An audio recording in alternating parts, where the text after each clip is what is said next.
My name is Romel Williams, and I'm a junior from New York University. My name is Shakir Ramley, and I'm a senior at New York University. My name is Ida Balderrama Trudell. I'm from the University of Wisconsin-Madison. My name is Joel Waits. I'm from Columbus, Ohio, and I go to the Ohio State University. My name is Alvin Logan. I'm currently a third-year PhD student at the University of Texas at Austin. My name is Carlotta Penn, and I'm from the Ohio State University. Here at the Colloquium, I was a keynote speaker for the Graduate Student Academy, and my colleague and I presented on ecological agency in your undergraduate education as a pathway to graduate school, any other profession somebody may be interested in. We were charged with the task of putting together a presentation, and we had to choose a research topic that we were passionate about, or either that or something that we wanted to learn more about. So I chose to focus on upward mobility as it relates to redlining and Reagan administration. Try to build some relationships in Jamaica for potential future research. And so we crafted a proposal about the counter-narratives of Black males in education. The topic that I chose is queer representation in the media, and specifically to the country Jamaica. New directions in researching Black males. So the African American Male Research Initiative at the University of Texas does a lot of research with undergraduate Black males, of which I'm a part of, and kind of administering some of the programs and making sure that their needs are well met. So we're just here to share some of our ideas and some of the things that we've noticed in the multiplicity of Black males in general.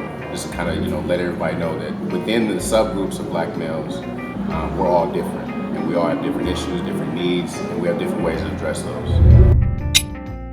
I would say learning about this disenfranchisement of Black males in education, and not even Black males, but Black communities and poor communities. For example, one of the presenters talked about in certain communities, courses such as calculus and physics are not available to students, and we don't think about how these things are not going to prepare us for college in the future, because I went to a high school and they didn't give physics, they didn't give chemistry, they didn't give calculus, and I'm now in my senior year in college and I'm taking some of those courses, and they are a little bit more challenging for me because I didn't have those things in high school. So learning about the fight to actually get certain courses in poor communities, that was something that was interesting to me. Well, I just enjoyed the talk by Dr. Carl Grant about talking about Du Bois and really sort of acknowledging some of the challenges he's had with the traditional story that we hear about Du Bois, and what he mentioned about Anna Julia Cooper, I think is who it was, and saying that he had to read her to better understand Du Bois, and how again women are sometimes left out of the conversation about the civil rights movement.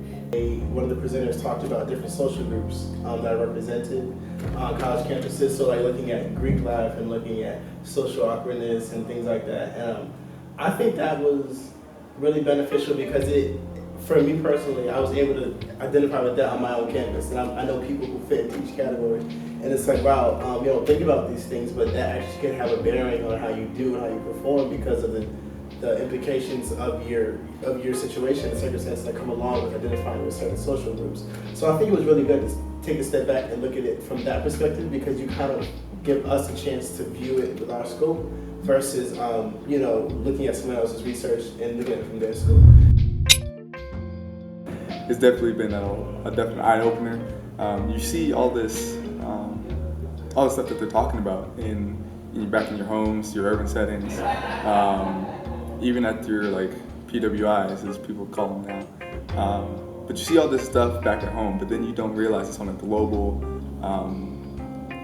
occurrence. Well, I have to say that it's nice to come to a place where Blackness is at the center, and particularly also when there's a lot of Black people coming together to talk about and celebrate Blackness, and to think about ways to improve the status of Black people in education and across other aspects of society.